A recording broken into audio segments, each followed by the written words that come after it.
ریاست کبھی فیصلہ کرتی ہے کہ فوج سے صفائی کرانی ہے تو فوج منع نہیں کرتی. ان کی پوری سیاست ریاست کے اس ادارے کے خلاف ہے.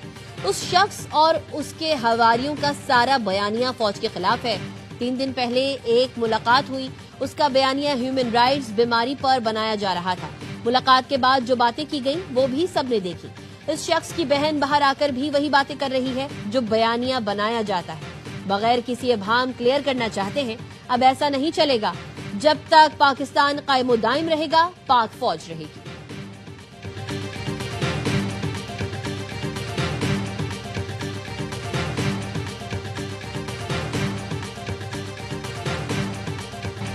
افواج پاکستان میڈیا اور سوشل میڈیا پر نہیں چلتی. فوج کسی علاقے, لسانیات, مذہبی جھکاؤ, سیاسی سوچ یا مکتب فکر کی نمائندگی نہیں کرتی. افواج میں پاکستان کے ہر علاقے, مسلک, زبان اور سوچ کے لوگ موجود ہوتے ہیں. ہم کسی مڈل کلاس, غریب طبقے یا امیروں کا ایجنڈا لے کر نہیں چلتے. ہمارے پاس فیض حمید کا کیس چل رہا ہے. 9 مئی سے متعلق فوجی عدالتوں میں جو کیسز آئے تھے ان کو نمٹا دیا گیا ہے.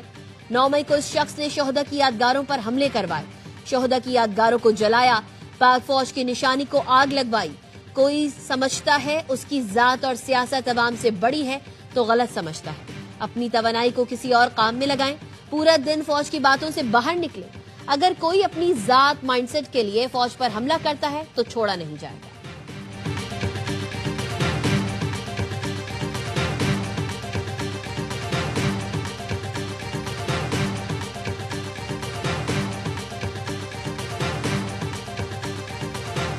ایک منصوبے کے تحت یہ پی ٹی آئی کے جو لوگ ہیں, جس گھٹیا باتیں کرنے والے, ایک تصادم اور ایک تصادم کے لیے لے کے چل رہے ہیں. اس کو بھی جیل کی کالی کوٹری میں ایسی جگہ لے گئے جہاں سے واپسی نہیں ہو سکتی.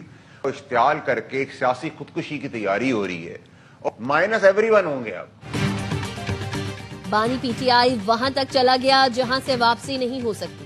یہ اشتعال انگیزی کر کے سیاسی خودکشی کی کوشش کر رہے ہیں. اب صرف مائنس بانی پی ٹی آئی نہیں بلکہ مائنس ایوری ون ہوگا. سینیٹر فیصل واوڈا کی پروگرام اعتراض ہے میں گفتگو. کہا افواج اور پاکستان کے دشمنوں کی صفائی بہت ضروری ہے.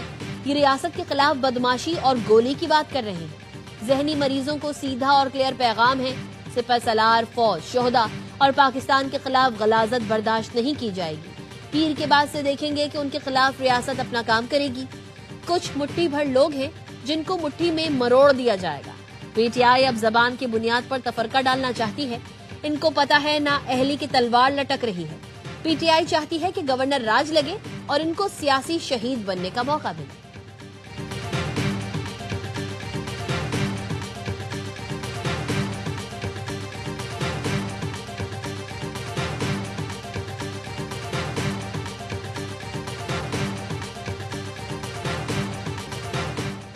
بانی پی ٹی آئی کی بہن کا بھارتی میڈیا پر انٹرویو افسوسناک قرار. وزیر دفاع خواجہ آصف کہتے ہیں بھارت کو یہ انٹرویو تابوت میں آخری کیل ثابت ہوا.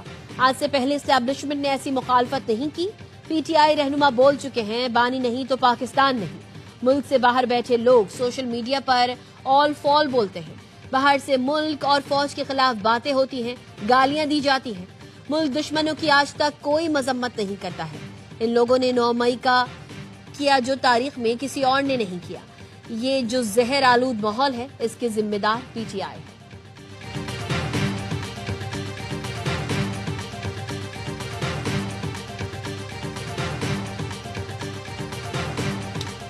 خیبر پختونخوا کابینہ نے 9 اور 10 مئی کو درج مقدمات کے خاتمے کی منظوری دے دی.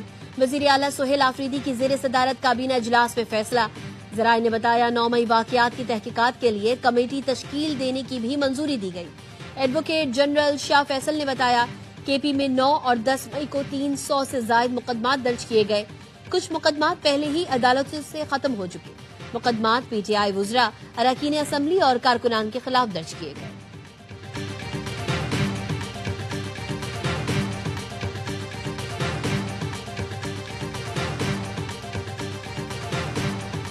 جسٹس میاں گل حسن اورنگزیب سپریم کورٹ کے مستقل جج تعینات. وزارت قانون نے تعیناتی کا نوٹیفیکیشن جاری کر دیا.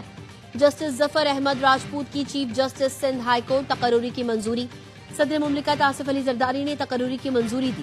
جسٹس ظفر احمد راجپوت سندھ ہائی کورٹ کے قائم مقام چیف جسٹس.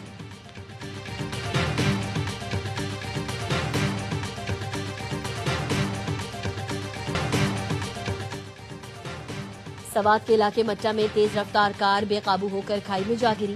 حادثے میں ایک شخص جاں بحق اور 3 زخمی ہو گئے. لاش اور زخمیوں کو اسپتال منتقل کر دیا گیا.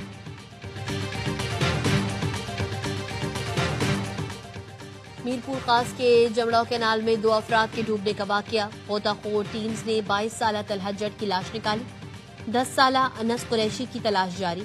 دونوں کا تعلق گوڈ چودھری برکت سے تھا.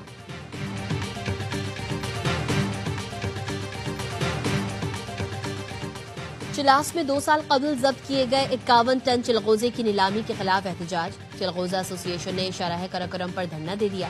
احتجاج کے باعث شاہراہ ریشم پر گاڑیوں کی قطاریں لگ گئی.